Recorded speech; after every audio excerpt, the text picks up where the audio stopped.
Ato ng Siron ang dugang pang mga balita sa Mindanao. Makobanato si Cyril Chavez live sa Cagayan de Oro City. Cyril. Salamat, Sara. Usak ka lalaki ang patay human matabunan sa parte sa Midahiling Yuta sa gimontar nga peryahan sa Tupi, South Cotabato kung asa natulog ang biktima.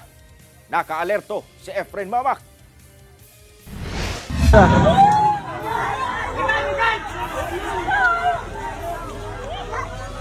Nangalisang kini mga residente diyang midahili ang yuta niining bahin sa bukid padulong sa gimontar nga mga stall sa peryahan nga anaa sa kadalanan sa Purok Bagong Buhay, Barangay Bunaw, Tupi, South Cotabato, bandang alas 2 sa hapon adlaw Martes. Luwas ang ubang individual apan dunay usa ka lalaki ang natabunan og yuta. Na-rescue pa kini apan gideklarang dead o na-arrival sa ospital. Ang maong biktima nag-edad og 25 anyos, residente sa Barangay Lagi Layan sa Isulan, Sultan Kudarat ug trabahante sa maong peryahan.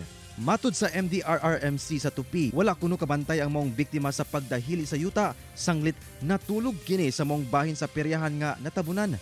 Na nakatulog sa loob. Ang naging cause noon kasi tinamaan yung ulo niya, bigla natabunan kaagad ng lupa. Yun yung nakita ng emergency medical team natin. And may mga sugat sa kamay at sa paa. Gitagad na sa kabanay ug sa tagdumala sa mong peryahan ang patayng lawas sa biktima. Samtang nagdugang og backhoe ang PDRRMO alang sa clearing operation sa mga midahili nga yuta. Girelocate na sab ang maong peryahan sa mas luwas nga lugar. Matud sa MDRRMC, ang pagdahili sa yuta posibleng epekto sa mga nasinating pag-ulan sugod sa miaging semana. Siguro umipon yung tubig for the sisid na ulan na nangyari sa amin. Last 2 weeks kasi mayroong localized and intertropical, and then this week mayroong mga localized thunderstorm. Siguro yun yung nagiging trigger doon sa landslide na nangyari. Kauban si Gary Balantay ug Bong Vicencio, Efren Mamak, 1 Mindanao.